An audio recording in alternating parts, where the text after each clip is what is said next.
मैं इस वक्त श्रीनगर जम्मू कमिशारा पर हूँ और ये लतपोरा है जहाँ से 2 साल कबल अस्करियत पसंदों के एक खुदकुश हमले में सीआरपीएफ के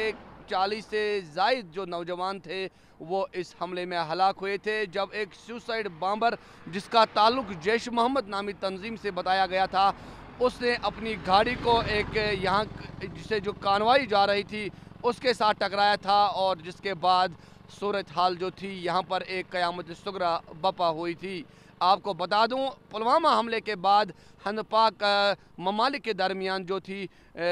जो ताल्लुकात थे वो कशीदा हो गए थे और वो कशीदगी अब भी बरकरार है। इसी लतपोरा हमले की दूसरी बरसी के मौके पर मैं इस वक्त लतपोरा में हूँ और यहाँ पर